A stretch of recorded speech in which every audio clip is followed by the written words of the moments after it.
Dito ko lang ang katawan.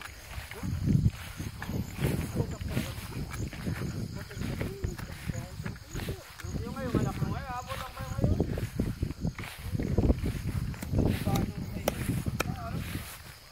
Gandang babae. Alin? Saan hanapin? Alin ngayon ngayon?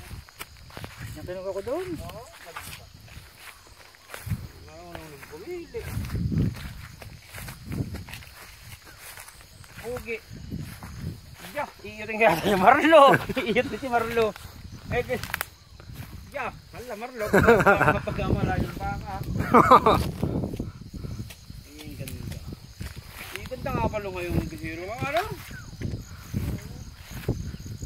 Hindi ka yung kaka... Sakit baka. Ha? Sakit. Ay, ito yung, ano, di ba? Kuntin? Maganda rin yung probisin ito. Yan, maganda.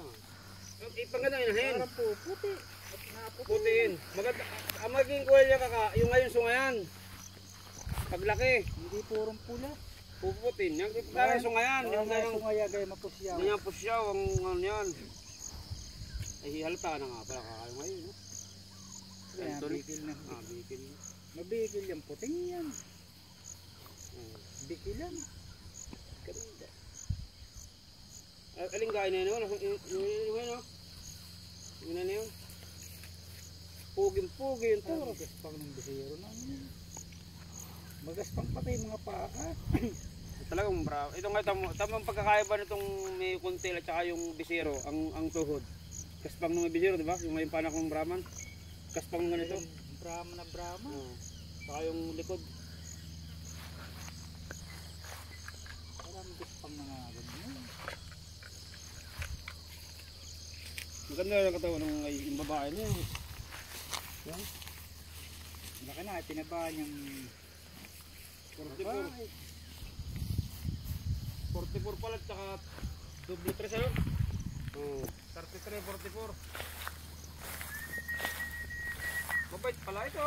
Ito maganda rin pala. mabait yan. Kalina ko lang, hindi po ko lang.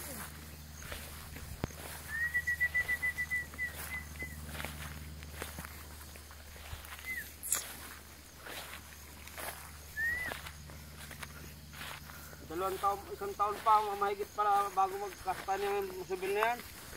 44. Ha? Isang taon pa. Oo. Papalaki pa yan.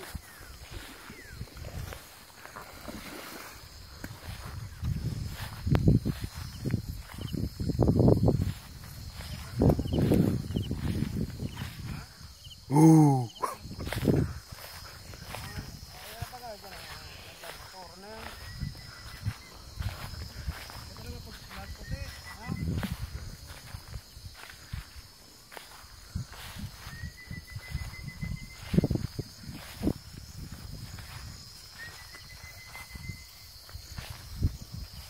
Sa 15 yung tortilya mo. No?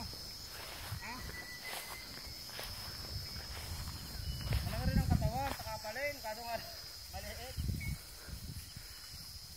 Pagkakatayin ni magaling na pala po, pati. Gawalan ng ano yan, ng alpakate. Ha? Ha? Oo, nakakakain ng mga taon-taon. Mga pait.